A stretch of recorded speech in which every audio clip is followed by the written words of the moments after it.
I never thought I'd lose my home over dinner. Not in some dramatic court case. Not because of money problems.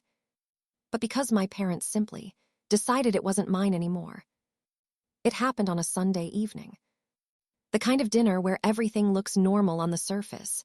Perfectly set table, warm food, quiet background music. The kind of night where nothing is supposed to go wrong. But everything did.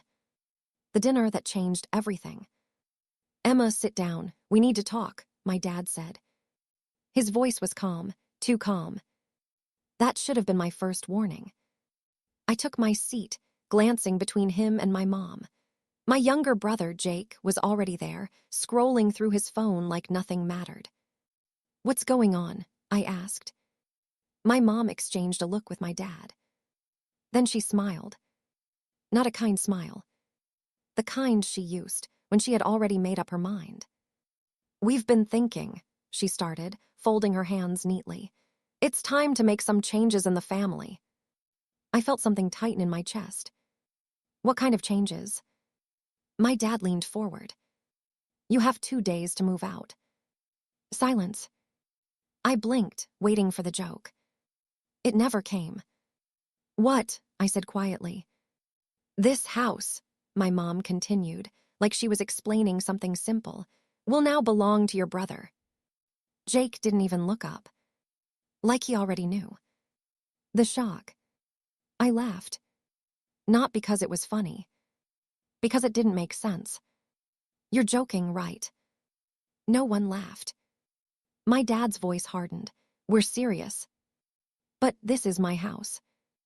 And it was. Legally. 2 years ago, my grandmother passed away and left the house to me. Not to my parents, not to Jake. To me. I had spent my savings maintaining it, paying property taxes, fixing the roof last winter. This wasn't just a place I lived. It was mine. The betrayal. "Don't be selfish," my mom snapped. "Your brother needs it more." I looked at Jake. Finally, he looked up. And smirked. "I mean, you're doing fine, right?" he said casually. "You can just move somewhere else." Something inside me went cold. "You knew about this?" He shrugged. "They told me." Of course they did. They planned this. Together. The ultimatum. "You have 48 hours, my dad said firmly. "Pack your things and leave peacefully. We don't want drama." No drama. After stealing my house.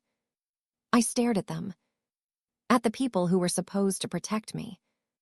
Support me. Love me. And in that moment, I understood something clearly. I was on my own. Why I stayed silent. Most people would argue. Scream. Fight back. I didn't. I just nodded. "Okay," I said. That surprised them. They expected resistance. Tears. Begging. But I gave them nothing. Because right then, I realized something they didn't. They thought I was weak. But they had just made the biggest mistake of their lives. What they didn't know. They thought the house was easy to take. That I'd just walk away. But they forgot one thing. My grandmother didn't just give me the house. She made sure it was protected. Legally. Carefully. Completely. And I had every document to prove it. The 48 hours. Those 2 days. I didn't waste them crying. I prepared. I made calls. Talked to a lawyer. Gathered every document, ownership papers, tax receipts, legal records. By the end of the first day, I knew one thing for sure. They had no right to do what they were doing. None. The calm before the storm. On the second day, I packed a small bag. Not because I was leaving, but because I wanted them to think I was. I moved slowly. Quietly. Let them believe they had won. Because sometimes, the best revenge isn't loud.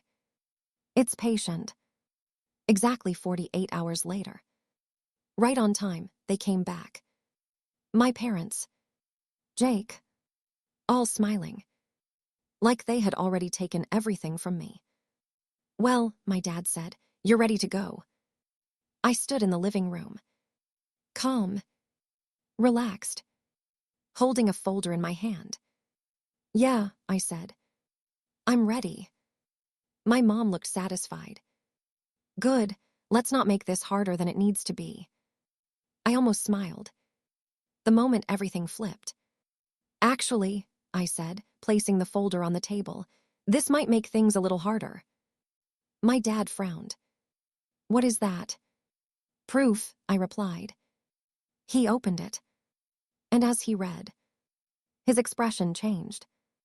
Confusion, then shock, then something else. Fear. "What happens next?" "According to the legal documents," I said calmly, "this house is fully in my name, not yours, not Jake." Silence. "And if anyone tries to force me out," I continued, "it becomes a legal issue." Jake's smirk disappeared. My mom's face went pale. My dad looked like he had just realized something very, very important. They weren't in control anymore. The room went completely silent. My dad kept staring at the papers like they might suddenly change if he looked long enough. This isn't right," he muttered. "It is," I said calmly. "Grandma made sure of it." My mom stepped closer, her voice sharper now. "Emma, stop this nonsense. We're your parents." I looked at her. Really looked this time. And for the first time in my life, I didn't feel intimidated. That doesn't give you the right to take what's mine. The control slips. Jake finally spoke, his confidence clearly shaken. "Okay, fine," he said. "So what? We're family. You can just transfer it to me." Transfer it. Just like that. Like everything I had worked for meant nothing. I let out a small breath. No. One word. Simple. Final. They try to push back. My dad's tone hardened. "Don't make this difficult, Emma." "I'm not," I replied. "I'm just not letting you take advantage of me anymore." That word hit harder than I expected. Anymore. Because deep down, they knew it was true. The truth comes out. "You've always been selfish," my mom snapped. "We raised you, and this is how you repay us." There it was. The guilt. The pressure. The same tactic they had used my whole life. But it didn't work anymore. "You didn't give me this house," I said. "Grandma did." Silence again. "And she gave it to me for a reason." The final move. I took another paper out of the folder. "And just so we're clear," I added, placing it in front of them, "I've already spoken to a lawyer." My dad's face tightened. "If you try to force me out or claim this property illegally, I can take legal action." Jake stepped back slightly. My mom looked like she didn't recognize me anymore. Good. Because I wasn't the same person. The power shift is complete. For the first time, they had nothing to say. No control. No authority. No power over me. "You're really doing this?" my dad asked quietly. "I'm protecting what's mine." But I wasn't done yet. I could have stopped there. That alone would have been enough. But this wasn't just about the house. It was about everything. Every time they dismissed me. Every time they chose him over me. Every time they made me feel like I didn't matter. So I said one more thing. "You have two choices." They looked up. Confused. "My terms. You can respect me and accept that this house is mine." I paused. "Or you can leave." My mom's eyes widened. "Leave, this is our home." "No." I said calmly, "It's mine." The same words they used against me. Now turned back on them. The moment it hit them, that's when it finally sank in. They weren't just losing control. They were losing everything they thought they owned. Jake looked between us, unsure for the first time. "Mom, Dad, maybe we should just—" "Quiet," my dad snapped. But it was too late. The confidence was gone. What they chose. In the end, they didn't fight. Not really. Because deep down, they knew they would lose. My dad picked up the papers again, his hands slightly shaking. My mom avoided my eyes. And Jake. He didn't say a word. Fine, my dad said finally. We'll figure something else out. Translation. They lost. The aftermath. They left that day. Not dramatically. Not loudly. Just quietly. The same way they expected me to. But the difference, I wasn't the one being pushed out. A few weeks later, the house felt different. Peaceful. For the first time, it actually felt like mine. I redecorated. Changed things. Made it my own. Not just physically, but emotionally. The unexpected message. One evening, I got a text from my mom. I didn't think you'd go this far. I stared at it for a moment. Then replied. I didn't think you would either. She didn't respond.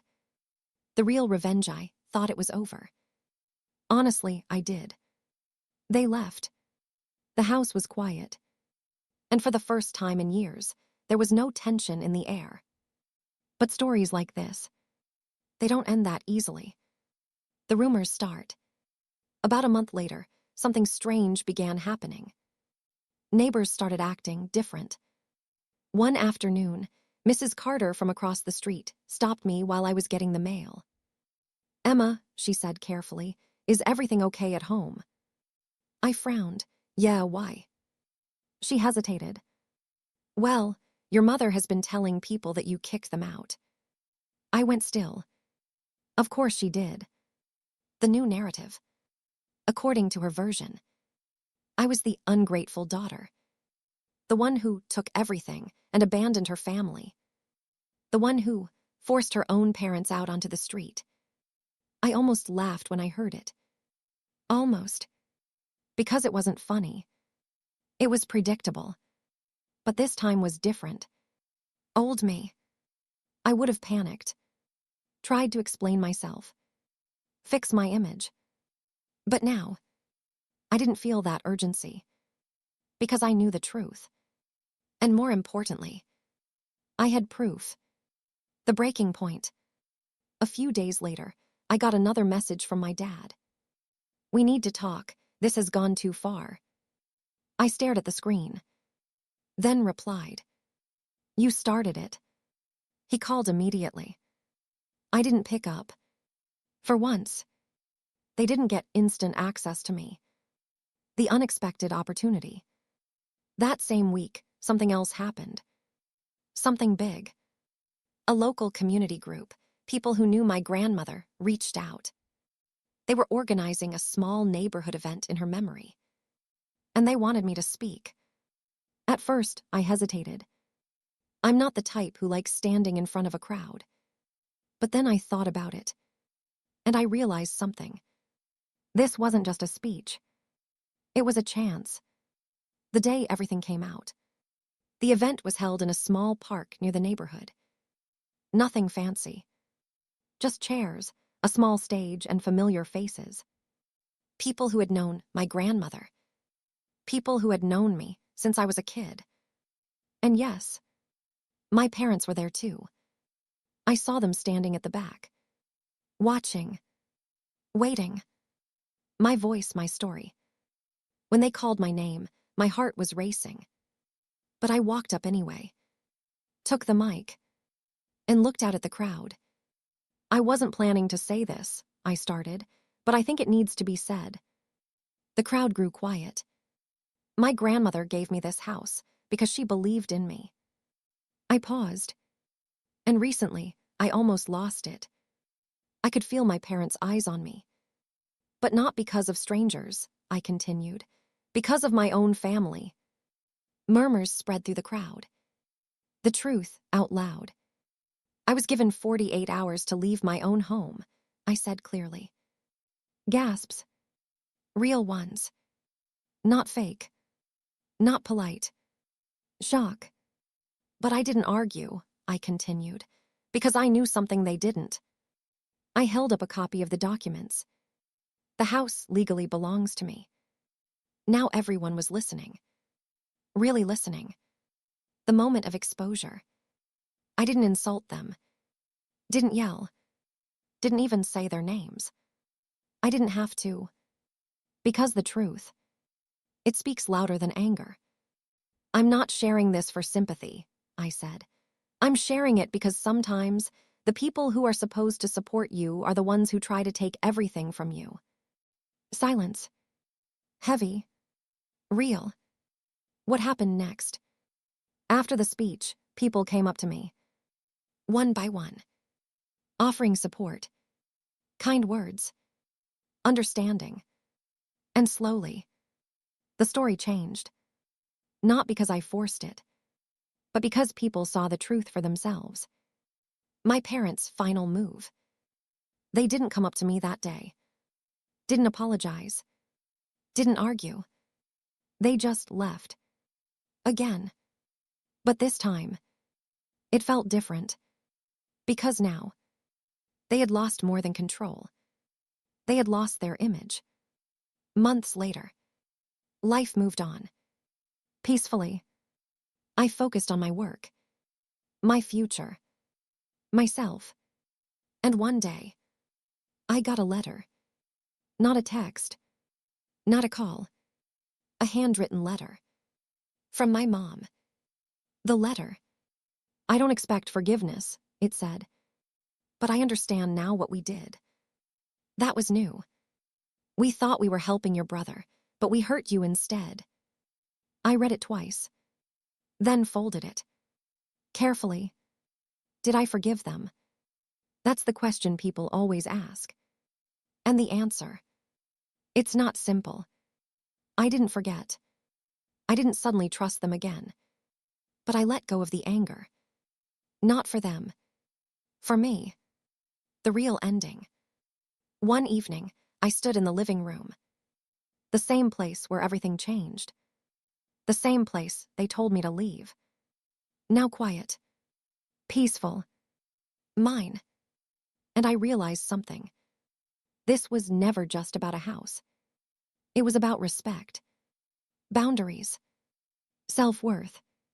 Final lines. They gave me 2 days to leave my own home. But in the end, I was the one who stayed. And they were the ones who had to walk away. People think revenge is about hurting others. But it's not. It's about taking your power back. Setting boundaries. And proving, mostly to yourself, that you're not who they think you are. Final lines. 2 days. That's all they gave me. 2 days to leave my own house. But in those same 48 hours, I changed everything. They thought I would walk away quietly. And I did. Just not in the way they expected. Because in the end, I didn't lose my home. They lost their control over me.